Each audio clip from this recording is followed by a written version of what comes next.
Hello दोस्तों, कैसे हैं आप सब लोग। स्वागत है आपका मेरे यूट्यूब चैनल पर।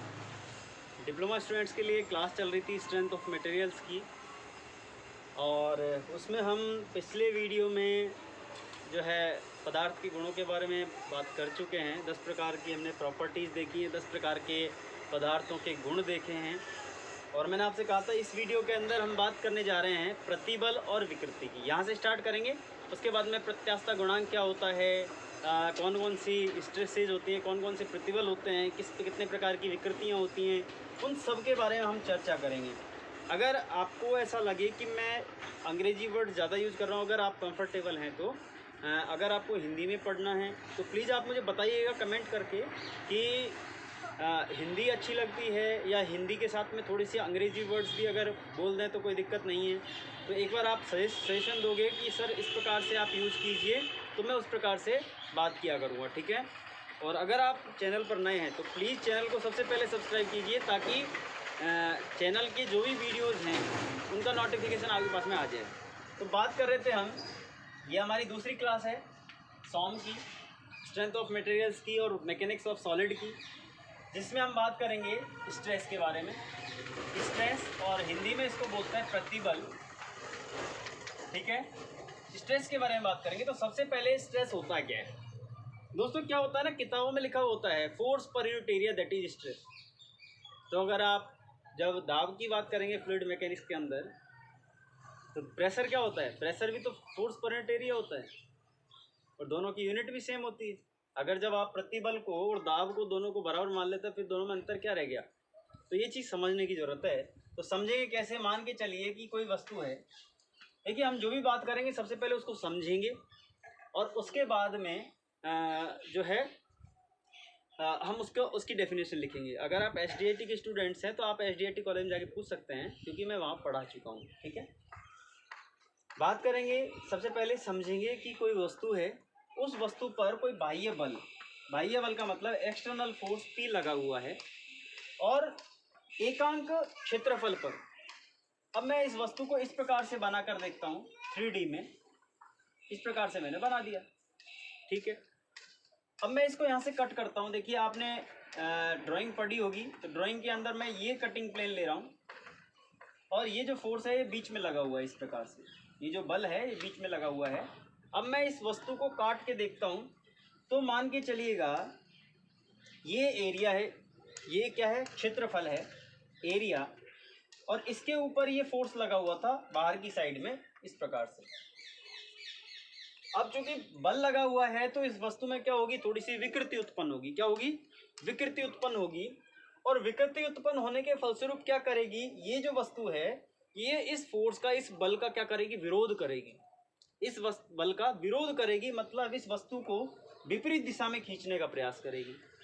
अगर मान लीजिए इस डायरेक्शन में फोर्स लगा हुआ है, तो विपरीत दिशा में जो है एक प्रतिरोध बल उत्पन्न होगा। क्या उत्पन्न होगा, प्रतिरोध बल, मतलब जो इस फोर्स का, इस बल का क्या करेगा, प्रतिरोध करेगा, इसको रोकने का प्रयास करेगा। अब वो किस पर लगा हुआ है, इस एरिया पर लगा हुआ है ये बल। तो हम कह सकते हैं इस प्रतिरोध बल को हम क्या कहते हैं, स्ट्रेस कहते हैं। इस प्रतिरोध बल को क्या कहते हैं, स्ट्रेस कहते हैं। ये वेब वाली स्ट्रेस नहीं है कि साहब हमने कुछ सोच लिया तो हमारे दिमाग में स्ट्रेस आ गया, तो वो चीज़, वो स्ट्रेस अलग चीज़ है, वो तनाव है एक तरह से। स्ट्रेस जो है वो एक तरह से तनाव, वो वाला तनाव है। ये प्रतिबल है कि किसी वस्तु पर, किसी एकांक क्षेत्रफल पर कोई बल लगा हुआ है, तो उस बल को रोके जाने के लिए, उसका प्रतिरोध करने के लिए एक विपरीत बल लगाया जाता है। उस बल, विपरीत बल को क्या कहा जाता है, प्रतिबल कहा जाता है, स्ट्रेस कहा जाता है। तो हम कह सकते हैं एकांक क्षेत्रफल पर, एकांक क्षेत्रफल, एकांक क्षेत्रफल का मतलब क्या हो गया, यूनिट एरिया। एकांक का मतलब यूनिट एरिया। एकांक क्षेत्रफल पर यदि कोई बल लगाया जाता है, कोई बल लगाया जाता है, तो विकृति उत्पन्न होती है। विकृति उत्पन्न होती है। इस विकृति को रोकने के लिए, विकृति को रोकने के लिए, देखिए अपन क्या है, पूरी लैंग्वेज रटी रटाई लैंग्वेज नहीं लिखेंगे। किताबों में जो लैंग्वेज लिखी हुई है वो रटी रटाई लैंग्वेज होती है एक तरह से, तो उसको मैं आपको बता भी दूंगा कि किताबों में ये है, लेकिन हमने जो समझा है उसके अनुसार लिखेंगे तो आपको समझ में ज़्यादा आएगा। ठीक है, विकृति को रोकने के लिए एक विपरीत दिशा में प्रतिरोध बल लगाया जाता है। प्रतिरोध बल, जिसको हम बोलते हैं रेजिस्टिंग फोर्स, प्रतिरोध बल लगाया जाता है,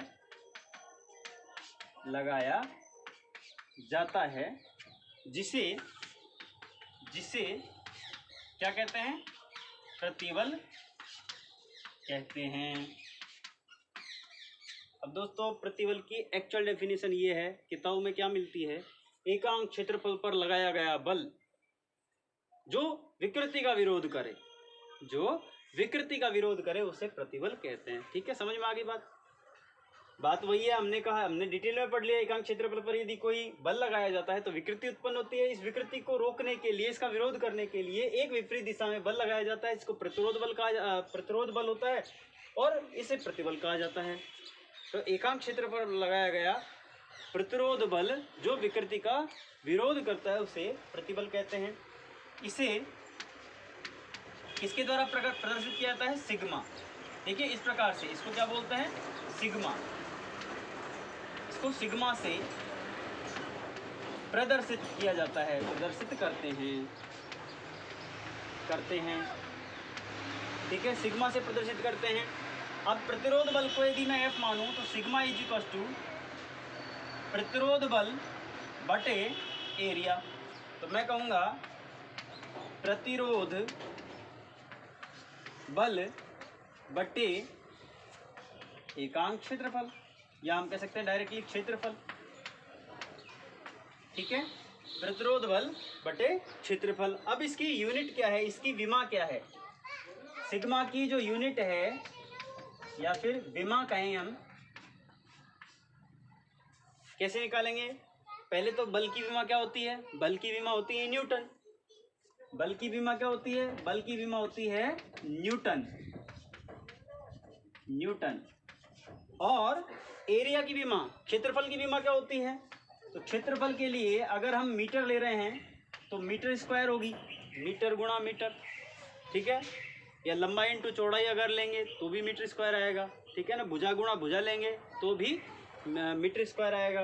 तो क्षेत्रफल की विमा होगी मीटर स्क्वायर। अगर आप सेंटीमीटर में ले रहे तो सेंटीमीटर स्क्वायर।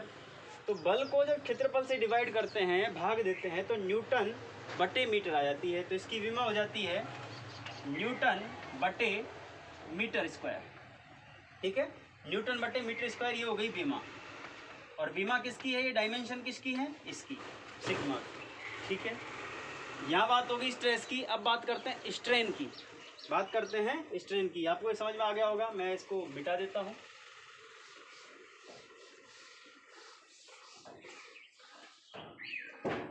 अब बात करते हैं स्ट्रेन या फिर इसको बोलते हैं विकृति। कैसे डिनोट करेंगे विकृति को, देखिए विकृति क्या होती है। मान के चलिए ये कोई वस्तु है, इस वस्तु पर हमने एक बल लगाया P, एक दूसरी दिशा में बल लगाया P। इसका मतलब आप समझ गए होंगे कि कोई वस्तु है, इसके इस तरफ भी बल लगा रहे हैं, इस तरफ भी बल लगा रहे हैं, मतलब इसको खींच रहे हैं। तो खींच रहे हैं तो इसमें कुछ डिफॉर्मेशन होगा, कुछ विकृति उत्पन्न होगी। ठीक है, इसमें कुछ विकृति, इसमें कुछ परिवर्तन होगा, ये कह सकते हैं। विकृति तो हमको पता करना है क्या होती है। इसकी वस्तु की लंबाई में मान के चलिए कुछ परिवर्तन होगा। पहली जो प्रारंभिक अवस्था थी उसकी लंबाई हम कह सकते हैं L है, और जब इस पर बल लगाया गया, इसको खींचा गया, तो ये जो लंबाई है बढ़कर L प्लस डेल्टा L हो गई, मतलब हल्की सी बढ़ गई। डेल्टा मैंने इसलिए लिखा है, बिल्कुल थोड़ा सा जो बड़ा इंक्रीमेंट होता है, थोड़ा सा जो इसमें बढ़ता है ये लंबाई में, तो बिल्कुल कम होता है। इस वजह से L प्लस डेल L बाद वाली हो गई। तो विकृति क्या होती है कि जब भी किसी वस्तु पर बल लगाया जाता है तो ये पहले तो स्ट्रेस इसमें अप्लाई होती है। स्ट्रेस का मतलब प्रतिबल लगता है, प्रतिरोध बल उत्पन्न होता है इस विकृति को रोकने के लिए। लेकिन उसके फलस्वरूप उसके बावजूद भी क्या होता है, इसकी लंबाई में परिवर्तन होता है। तो हम कह सकते हैं विकृति वह चीज है, देखिए लंबाई में परिवर्तन कितना हुआ है और प्रारंभिक लंबाई कितनी थी, इन दोनों का जो अनुपात है उसको क्या बोलते हैं हम, विकृति। तो हम कह सकते हैं विकृति बराबर लंबाई में परिवर्तन बटे प्रारंभिक लंबाई। अब मुझे बताइए आप कि प्रारंभिक लंबाई तो L थी, परिवर्तन कितना हुआ भाई, डेल L और बढ़ गई। L तो थी हमारे पास में, डेल L और बढ़ गई, तो परिवर्तन कितना हुआ लंबाई में, डेल L। तो हमने कहा डेल्टा L बटे प्रारंभिक लंबाई होगी L, ठीक है। तो इसको हम बोलते हैं विकृति, और विकृति को हम कहते हैं स्ट्रेन। और स्ट्रेन को प्रदर्शित कैसे करते हैं, इसको प्रदर्शित करते हैं, डिनोट करते हैं इस प्रकार से E से, ठीक है ना। विकृति को या स्ट्रेन को हम प्रदर्शित करते हैं E से। अब देखिए यहाँ पर अगर इसकी विमा की बात करें तो विमा किस प्रकार से देखेंगे हम, इन दोनों की विमाएं देखेंगे और उनको डिवाइड कर देंगे। तो लंबाई में ही परिवर्तन हो रहा है, ऊपर भी लंबाई आ रहा है, नीचे भी लंबाई आ रहा है। लंबाई में जो भी परिवर्तन होगा वो मीटर में ही आएगा, नीचे जो प्रारंभिक लंबाई है वो भी मीटर में ही आएगी। तो ये दोनों कट जाएंगे, इसका मतलब इसकी कोई विमा नहीं होती है। तो इसको कह सकते हैं यह है क्या होती है, विमा रहित, डायमेंशन लेस। विकृति की कोई भी इकाई नहीं होती है, विकृति की कोई भी विमा नहीं होती है। तो हम कह सकते हैं कि लंबाई में परिवर्तन, प्रारंभिक लंबाई, और ये होती है डेल, ठीक है। यहाँ तक हम बात कर चुके हैं। इसके बाद में हम बात करते हैं प्रतिबल और विकृति के बाद में हम बात करते हैं सबसे पहले टाइप ऑफ फोर्सेस, बलों के प्रकार। हम बात करेंगे बलों के प्रकार, कितने प्रकार के बल होते हैं उनकी बात हम करेंगे। मैं यहाँ पर लिख देता हूँ टाइप ऑफ फोर्सेस। देखिए पहला बल, ये कोई वस्तु है, इस पर हमने एक फोर्स इधर लगाया, एक बल इधर लगाया, एक बल इधर लगाया, ये इसको क्या कर रही है, खींच रही है। तो खींच रही है इसका मतलब इसमें एक खिंचाव आ रहा है, तो यह भी एक बल हो गया। दूसरा, उस खिंचाव को क्या बोलेंगे, तनाव, ठीक है ना, उसको क्या बोलेंगे, टेंशन, तनाव। फिर दूसरा बल, अगर मान लीजिए इसको मैं इस प्रकार से दबा रहा हूँ, एक साइड से, दूसरी साइड से भी दबा रहा हूँ, तो इसको मैं दबाने का प्रयास कर रहा हूँ, तो ये दबाना जो है ये भी एक फोर्स हो गया। तो इसको बोलेंगे हम संपीड़न या फिर कंप्रेशन फोर्स, ठीक है। फिर तीसरा होता है, मान के चलिए ये पूरी वस्तु है इस प्रकार से, और एक तरफ तो ये नीचे वाली वस्तु, उसको तो मैं इस तरफ खींच रहा हूँ बाईं तरफ, और ऊपर वाली वस्तु है उसको, ऊपर वाला जो भाग है इस वस्तु का, उसको मैं दाईं तरफ खींच रहा हूँ। मतलब एक ही वस्तु है, उसको इस प्रकार से मैं खींच रहा हूँ, तो ये इस प्रकार से फट जाएगी, इस प्रकार से, ठीक है ना, इस प्रकार से फट जाएगी। इसको बोलेंगे हम, फट जाने का मतलब क्या हो गया, कर्तन, मतलब एक तरह से कट गया ये, ठीक है ना। इस कर्तन को क्या बोलते हैं हम, शीयर, ठीक है ना। इसको क्या बोलते हैं, शीयर या फिर अपरूपण। इसको हिंदी में क्या कहा जाता है, अपरूपण। तो तीनों के बारे में बात करते हैं। सबसे पहला तो होता है तनाव प्रतिबल, तनाव प्रतिबल, और इसको अंग्रेजी में कहते हैं टेंसाइल फोर्स। दूसरा जो होता है उसको बोलते हैं संपीड़न प्रतिबल, संपीड़न प्रतिबल, और इसको बोलते हैं compression force, compression tensile stress, sorry ये फोर्स में स्ट्रेस। और फोर्सेज या स्ट्रेस की बात कर सकते हैं। प्रतिबलों के प्रकार,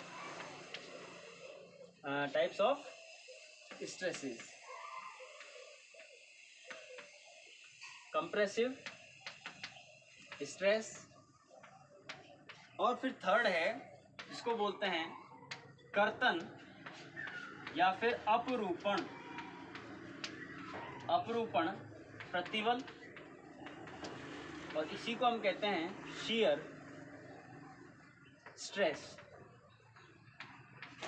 शियर स्ट्रेस। ठीक है, इसकी बात हम कर चुके हैं, तो एक एक को हम देख लेते हैं। सबसे पहले तनाव की बात करेंगे, टेंसाइल स्ट्रेस की बात करेंगे। टेंसाइल स्ट्रेस किसे कहते हैं, इसको मैं मिटा देता हूँ। ये बात कर चुके हैं, स्ट्रेन जो कि विकृति है, उस विकृति की कोई विमा नहीं होती है, ठीक है ना। और ये विकृति भी जिस प्रकार से प्रतिबल होता है उसी प्रकार से विकृतियां भी होती है। जैसे कि अगर तनाव प्रतिबल है तो तनाव विकृति भी होगी, संपीड़न प्रतिबल है तो संपीड़न विकृति भी होगी। उसके बाद में यदि अपरूपण प्रतिबल है तो अपरूपण विकृति भी होगी। तो सबसे पहले हम बात करेंगे टेंसाइल स्ट्रेस की, टेंसाइल स्ट्रेस की। तो टेंसाइल स्ट्रेस को हम क्या कहते हैं, तनाव प्रतिबल, तनाव प्रतिबल। देखिए इस प्रकार से मैंने एक बॉडी बनाई, वस्तु बनाई, उस वस्तु पर एक फोर्स लगा हुआ है P, एक फोर्स लगा हुआ है P, ठीक है ना। दोनों साइड में एक फोर्स लगा हुआ है। अब मैं क्या करूँगा, मान के चलिए मैंने इसको यहाँ से काट दिया, इस वस्तु को यहाँ से काट दिया दो भागों में। तो अब मैं इस प्रकार से देखूंगा कि जो इस वस्तु पर बाईं साइड में जो बल लगा हुआ है, अब हमने प्रतिबल की डेफिनेशन देखी थी ना। प्रतिबल क्या होता है, प्रतिबल जब किसी वस्तु पर बल लगाया जाता है तो उसके अंदर विकृति उत्पन्न होती है, और उस विकृति को रोकने के लिए, उसका विरोध करने के लिए एक विपरीत दिशा में बल अप्लाइड होता है, विपरीत दिशा में बल लगाया जाता है। उस बल को, उस प्रतिरोध बल को क्या बोलते हैं हम, स्ट्रेस बोलते हैं। तो देखिए अगर फोर्स लगा हुआ है P बाईं साइड में, तो दाईं साइड में एक रेजिस्टिव प्रतिरोध बल उत्पन्न होगा, बाईं साइड में प्रतिरोध बल उत्पन्न होगा जो क्या करेगा, इस विकृति का विरोध करेगा। अभी हमने बाईं साइड की बात की है, अब हम दाईं साइड की बात कर लेते हैं। जब मैं दाईं साइड में एक बल लगा रहा हूं तो बाईं साइड में क्या होगा, एक प्रतिरोध बल उत्पन्न होगा। इस प्रकार से ये दाईं साइड में बल लगा हुआ है, ये बल लगा हुआ है P, तो इसको रोकने के लिए, इसका विरोध करने के लिए एक बाईं साइड में बल लगेगा, जिसको भी हमने क्या कहा, R। तो जब आप इस प्रकार से इसका डायग्राम बनाते हैं, इसी डायग्राम को मैं यहाँ बना रहा हूँ, ठीक है ना, इस प्रकार से, ये भी R है, ये भी R है। अब इन दोनों को मिला दीजिए, आप कंप्लीट डायग्राम बना दीजिए। ये मैंने कंप्लीट डायग्राम बना दिया। कंप्लीट डायग्राम में क्या हुआ कि इस तरफ भी R लगा हुआ है और इस तरफ भी R लगा हुआ है, ठीक है ना, और इस तरफ फोर्स लगा हुआ है P, इस तरफ फोर्स लगा हुआ है P। तो समझने की बात क्या है, समझने की बात यह है कि जब किसी वस्तु पर दोनों तरफ दो फोर्स लगाए जाते हैं तो इस बल को रोकने के लिए बाईं तरफ एक फोर्स लगेगा, जिसको क्या बोलते हैं, प्रतिरोध प्रतिबल, प्रतिरोध बल, और इस फोर्स को रोकने के लिए दाईं ओर लगेगा। इन दोनों की वैल्यू क्या होती है, समान होती है, क्योंकि ये भी लोड क्या है, समान है। तो हम कह सकते हैं तनाव प्रतिबल की जो डेफिनेशन देंगे, तो तनाव प्रतिबल, टेंसाइल स्ट्रेस, किससे डिनोट करते हैं स्ट्रेस को, सिग्मा से। किससे डिनोट करते हैं, सिग्मा से। और सिग्मा की वैल्यू क्या हो गई, प्रतिरोध बल बटे एकांक क्षेत्रफल। तो हम यही तो कहते हैं, प्रतिरोध बल बटे क्षेत्रफल, क्षेत्रफल। अब मुझे बताइए यहाँ से प्रतिरोध बल कितना है, R। प्रतिरोध बल क्या है, R, और क्षेत्रफल क्या है, A। किस क्षेत्र, कौन सा क्षेत्रफल, क्षेत्रफल ये वाला क्षेत्रफल, ठीक है ना। अगर मान लीजिए इसको मैं इस प्रकार से मानता, इस प्रकार से देखता हूँ, तो ये वाला क्षेत्रफल जिस पर ये बल लगा हुआ है। अच्छा अब यहाँ से भी देखिए R किसके बराबर है, R किसके बराबर है, P के बराबर। R किसके बराबर है, P के बराबर। तो मैं कह सकता हूँ P बटे A। तो सिग्मा बराबर P बटे A, ठीक है। जो बल लगाया गया है उस, अब यहाँ पर जो हम पहले डेफिनेशन दे रहे थे स्ट्रेस की, कि फोर्स पर यूनिट एरिया, वो कहाँ से आएगा, वो यहाँ से आएगा। आप समझ गए, आप डायरेक्टली नहीं लिख सकते, आप डायरेक्टली यूँ नहीं लिख सकते हैं कि force upon area, that is stress प्रतिबल होता है वो कहाँ से आएगा? जब आप इस प्रकार का डायग्राम बनाओगे, उसमें एक बल लगाओगे किसी वस्तु पर और विपरीत दिशा में एक प्रतिरोध बल लगाओगे, और जब प्रतिरोध बल तो समान होगा P के बल के बराबर प्रतिरोध बल लगेगा, तब जाकर आप यहाँ से कहोगे जो प्रतिरोध बल है उसके बराबर बल है, तो सिग्मा बराबर P/A। और इसकी यूनिट क्या होगी? विमा क्या होगी इसकी? तो इसकी विमा न्यूटन प्रति मीटर स्क्वायर, न्यूटन प्रति मीटर स्क्वायर। ये एन मतलब न्यूटन है, ठीक है ना, एन मतलब न्यूटन है प्रति मीटर स्क्वायर। अब इसी के साथ में ही हम विकृति की बात कर लेते हैं, इसी के साथ में तनाव विकृति की बात कर लेते हैं। तनाव विकृति, और तनाव विकृति को हम बोलते हैं टेंसाइल स्ट्रेन।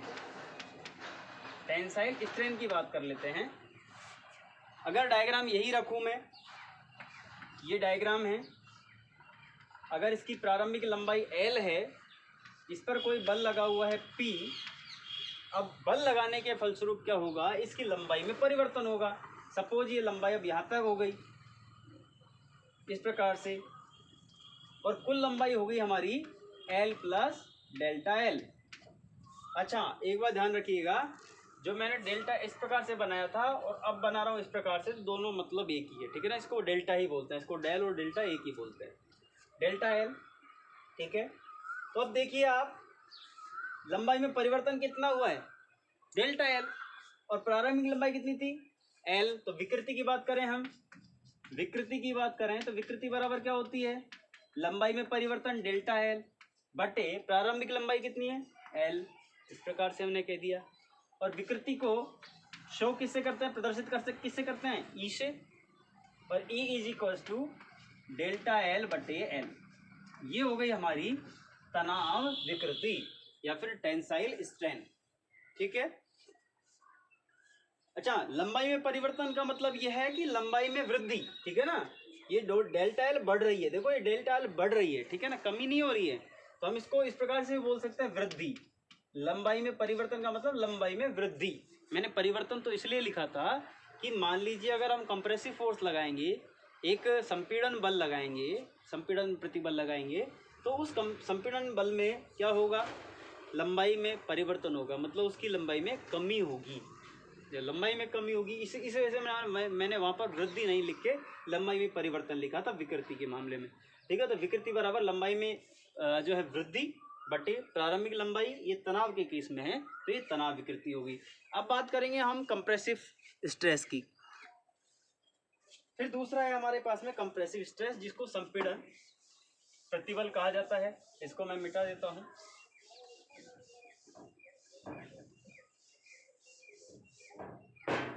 दूसरा है संपीड़न प्रतिबल, और इसको बोलते हैं कंप्रेसिव स्ट्रेस। देखिए, वापस वही डायग्राम बनाएंगे। एक बॉडी है, एक वस्तु रखी हुई है, उसके ऊपर एक फोर्स लगा हुआ है जो इसको दबाने का प्रयास कर रहा है, संपीड़ित करने का प्रयास कर रहा है। अब हमने क्या किया, इसको यहाँ से एक सेक्शन से काट लिया, और काट के हम देखते हैं, जब बायां सेक्शन देखते हैं तो इस पर एक फोर्स लगा हुआ है P, दबाने का प्रयास कर रहा है। तो इसको रोकने के लिए वापस दूसरी दिशा से एक दूसरा फोर्स लगेगा, जो कि प्रतिरोध प्रतिबल होगा या प्रतिरोध बल होगा, ठीक है। फिर जब हम इस सेक्शन की बात करते हैं तो इस सेक्शन में बल लगाया हुआ है इस तरफ से P, और इसको रोकने के लिए विपरीत दिशा में एक फोर्स लग रहा है, एक बल लग रहा है, इसको प्रतिरोध बल कहते हैं। जब इन दोनों का कॉम्बिनेशन डायग्राम बनाते हैं हम, तो हम ये देखते हैं कि जब फोर्स P लगता है तो एक बल विपरीत दिशा से इस तरफ लगता है, जिसको हमने R कहा, और जब एक बल इस साइड से लगता है तो इसको रोकने के लिए विपरीत दिशा से एक बल लगता है, इसको हमने R कहा। तो इसका मतलब जब स्ट्रेस की बात करेंगे तो सिग्मा इज इक्वल्स टू, देखिए प्रतिरोध बल क्या हो गया, प्रतिरोध बल की बात की थी हमने, प्रतिरोध बल हो गया R, और किस एरिया पर लगा हुआ है, किस क्षेत्रफल पर लगा हुआ है, इस एरिया A पर, ठीक है ना। और R किसके बराबर है? P के बराबर है। तो हमने कहा P बटे A, बात तो वही थी, सिग्मा बराबर P अपॉन A, ये हमारी बात आ गई। प्रतिबल का मान आ गया, प्रतिबल बराबर बल बटे क्षेत्रफल, बल बटे क्षेत्रफल यहाँ से निकल कर आ गया। बल की इकाई होती है न्यूटन और क्षेत्रफल की होती है मीटर स्क्वायर, तो इसकी इकाई होगी न्यूटन पर मीटर स्क्वायर। इसी प्रकार से कंप्रेसिव स्ट्रेन की बात करते हैं। कंप्रेसिव स्ट्रेन, कंप्रेसिव स्ट्रेन का मतलब क्या हो गया? अब संपीड़न, संपीड़न विकृति। तो आप डायग्राम बनाओगे एक इस प्रकार से, एक फिगर बनाओगे, इस प्रकार से आप बल लगाओगे दोनों तरफ, तो आप देखोगे कि जब किसी वस्तु को दबाया जाता है तो उसकी लंबाई में तो परिवर्तन होता है, लंबाई में तो कमी होती है, लेकिन उसकी ऊंचाई में वृद्धि हो जाती है। तो इस प्रकार से ये हो जाएगी। ये अगर मान लीजिए अब इसकी लंबाई यहाँ से यहाँ तक, ये डेल डी मानता हूँ, सॉरी प्रारंभिक लंबाई डी मानता हूँ, और बाद की जो लंबाई है दबाने के बाद में तो मैं कहूँगा डी प्लस डेल डी, संपीड़ित करने के बाद में ये हो गया डेल डी। तो वृद्धि, या हम कह सकते हैं इसकी विमाओं में, इसकी लंबाई में परिवर्तन कितना हुआ, तो जितना परिवर्तन लंबाई में होगा उतना ही परिवर्तन इसकी ऊंचाई में होगा। मतलब लंबाई में तो कमी हो गई, ऊंचाई में वृद्धि होगी। वृद्धि कितनी होगी? डेल डी होगी। तो हम विकृति को किसे डिनोट कर सकते हैं? विकृति is equal to del D बटे प्रारंभिक ऊंचाई, प्रारंभिक ऊंचाई होगी डी, डेल डी बटे डी इज इक्वल टू, ठीक है। या फिर आप ऐसे भी कर सकते हैं, प्रारंभिक लंबाई एल थी और अब कितनी हो गई? L minus del L. तो विकृति को आप ऐसे भी डिनोट कर सकते हो, del L is equal to लंबाई में कमी कितनी हुई? डेल एल और बटे एल, ठीक है। ये भी विकृति हो सकती है। फिर तीसरी बात करते हैं, ये समझ गए होंगे आप, अपरूपण प्रतिबल की या शियर स्ट्रेस की।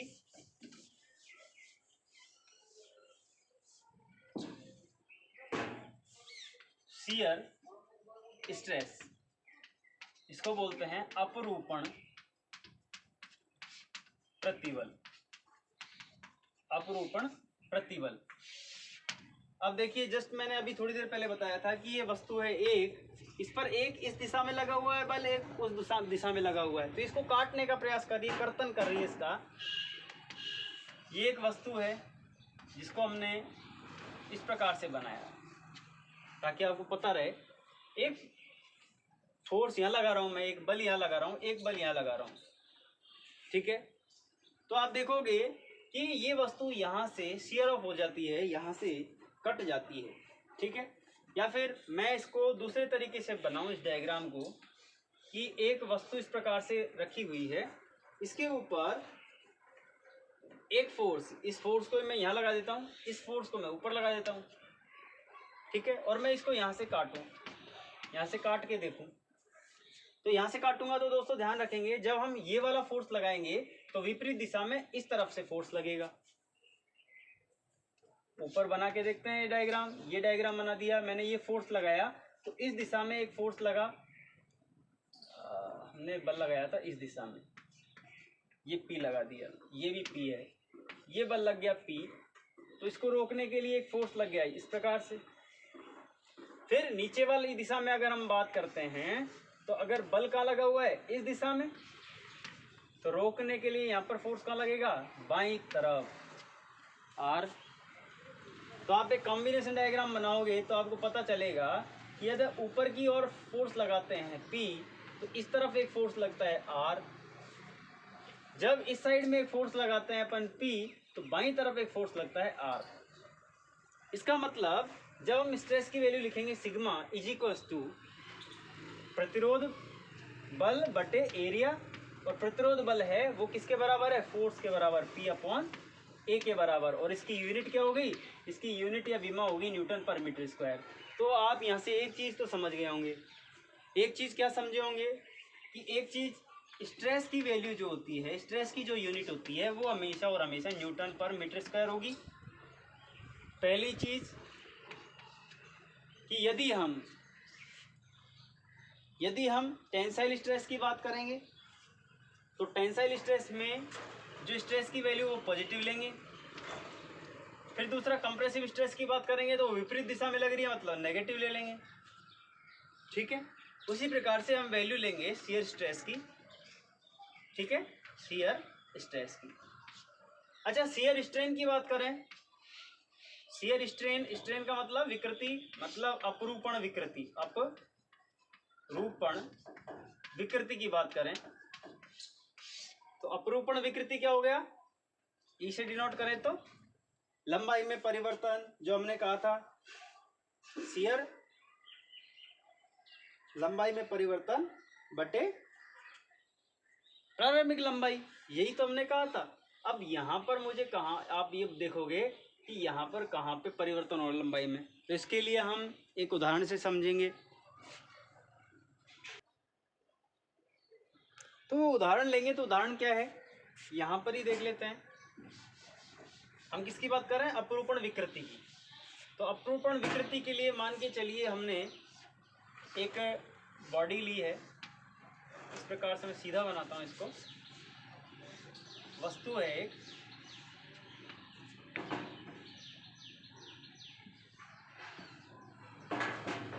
इस प्रकार से वस्तु है, और इस वस्तु को हमने नाम दिया ABCD, और इस वस्तु का जो नीचे वाली सरफेस है उसको हमने कर दिया फिक्स। पॉइंट नंबर C से एक फोर्स लगाया, एक बल लगाया, जिसको हमने कह दिया P।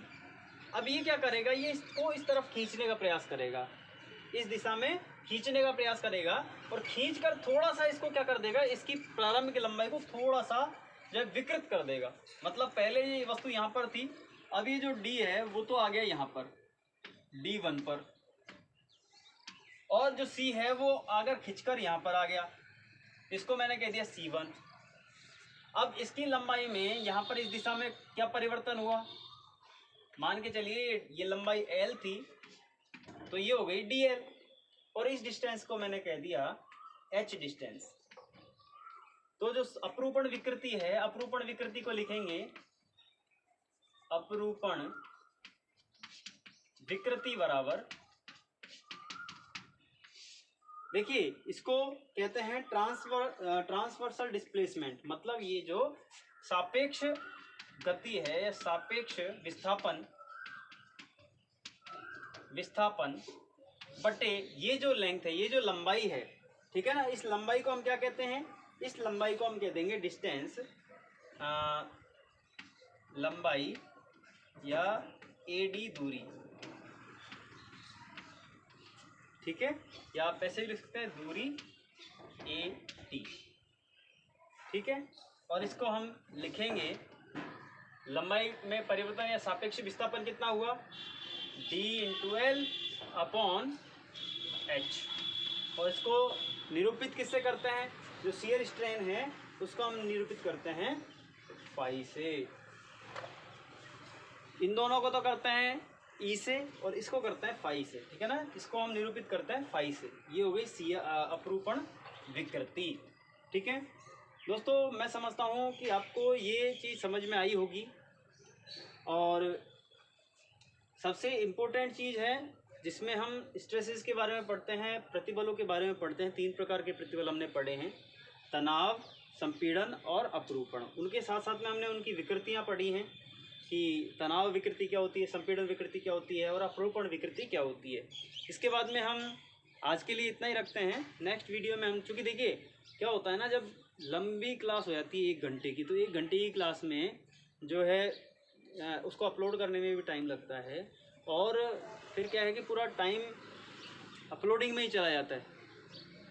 टाइम लिमिट हम वीडियो की रखेंगे आधे घंटे से 35 मिनट तक, ठीक है ना। टाइम जो क्लास होगी वो 35 मिनट की, हालांकि जब लाइव क्लास होती है तो लाइव क्लास में एक क्या मैं 3-3 घंटे पढ़ा सकता हूँ, ठीक है ना। लेकिन क्या फिर उसमें अब चूँकि 5 GB का वीडियो बनेगा तो 5 GB का वीडियो भी अपलोड करने में फिर टाइम लगता है, ठीक है ना। इस वजह से हम इतनी ही रखेंगे क्लास, आधे घंटे की क्लास रखेंगे। चाहे एक दिन में 2 क्लासेज लेकर आधे घंटे की 2 क्लास में अपलोड कर दिया करूँगा, ठीक है ना। तो पहले तो आप मुझे कमेंट करके बताएंगे कि क्लासेज आपको अच्छी लग रही हैं, आगे वीडियो बनाना चाहिए या नहीं बनाने चाहिए। क्योंकि क्या होता है ना, जब रेस्पॉन्स नहीं आता है बच्चों का तब वीडियो बनाने में जो मन नहीं करता है, ठीक है ना।